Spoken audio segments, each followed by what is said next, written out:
La falacia ad hominem o ataque personal es una falacia que consiste en atacar a la persona que emite un argumento desacreditándolo para que los demás no lo tomen en consideración. Un ejemplo de esta falacia sería: Anita dice que el Real Madrid no jugó bien, pero ¿qué sabrá una mujer de fútbol? O la teoría de la evolución es mentira, ya que Darwin era alcohólico. Otra falacia sería la falacia del hombre de paja.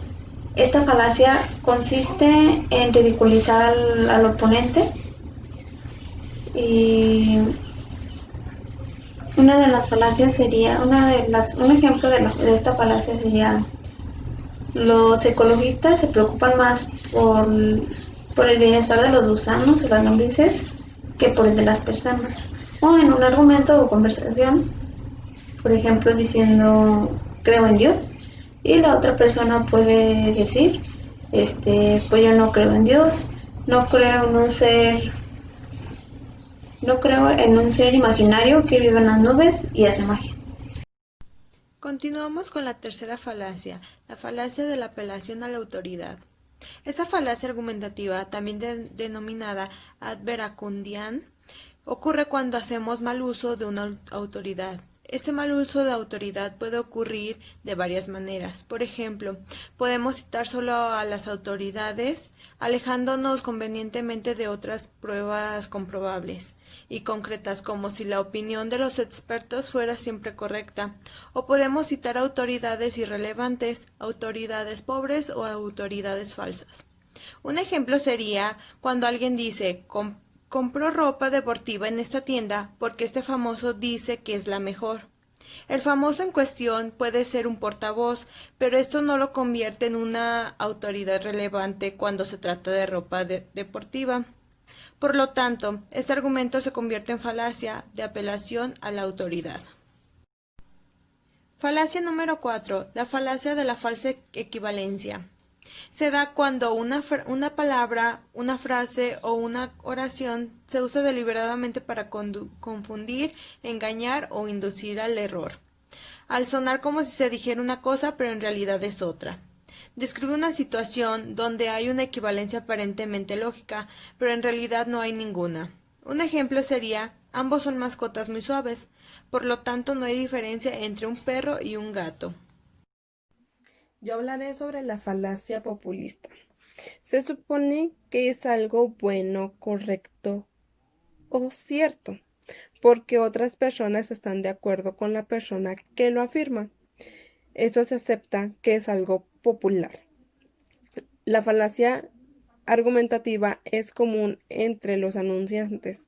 Por ejemplo, muchas personas basan sus anuncios en frases que se utiliza esta falacia, asegurando que muchas personas han utilizado sus productos, que, que son porque son los mejores y así, pero también millones de personas han consumido el tabaco y eso no es algo bueno. Y la falacia. También hablaré sobre la falacia de costo hundido. A veces invertimos mucho tiempo en un proyecto. Es natural que generalmente no es una falacia querer continuar con algo que consideramos importante. Sin embargo, este tipo de pensamiento se convierte en una falacia cuando comenzamos a pensar que deberíamos continuar con una tarea o un proyecto por todo lo que hemos pasado, sin tener en cuenta los costos futuros que se pueden tener más adelante. Por ejemplo, en una empresa tienes haciendo un proyecto durante años y llegas a un cierto tiempo donde ya no puedes, no puedes o no te gustó ya esta propuesta. Pero por todo lo pasado antes, decides continuando con ese proyecto. Ahí es donde se hace la falacia. Bueno, Yo les voy a hablar sobre la falacia circular. La falacia circular ocurre cuando una persona repite constantemente lo que ya dijo de antemano, pero no llega a ninguna nueva conclusión o a un desenlace.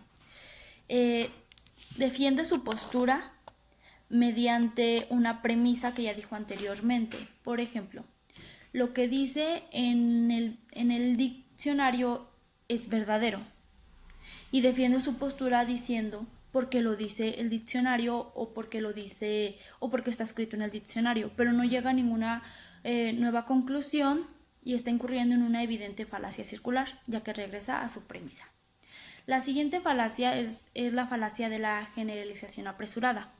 Esta generalización apresurada es una declaración general sin evidencia suficiente para respaldarlo, ya que se da prisa para llegar a una conclusión, lo que una persona argumenta cometer algún tipo de suposición lógica, utilizando palabras como tal vez, a lo mejor, quizás. Por ejemplo, tal vez todas las revistas de chismes son mentiras o dicen muchas mentiras. Me estoy apresurando sin ninguna investigación y estoy generalizando por dar una conclusión o apresurándome por dar una conclusión. Hola, buenas tardes. Mi nombre es Andrea Servín y yo les voy a hablar acerca de dos tipos de falacias. La primera es falacia de falso dilema. Esta falacia argumentativa ocurre cuando fallamos a limitar a únicamente dos opciones, cuando de hecho hay más opciones para elegir. Por ejemplo, cuando decimos o The Beatles son la mejor banda de todos los tiempos o no lo son. Sin embargo, sería un falso dilema decir solo existen dos tipos de personas en el mundo: las personas que aman a los Beatles y las personas que odian la música. La segunda falacia sería la falacia correlación y la causalidad. Esta falacia se refiere a cualquier fallo lógico que se produce al identificar una causa, es decir, cuando se concluye acerca de una causa sin evidencia suficiente para hacerlo. Por ejemplo, si alguien dice, dado que sus padres son religiosos cristianos, es que su hijo se llama Jesús. En este caso, aunque sus padres sean religiosos, el nombre por sí solo no es una evidencia suficiente para llegar a esta conclusión.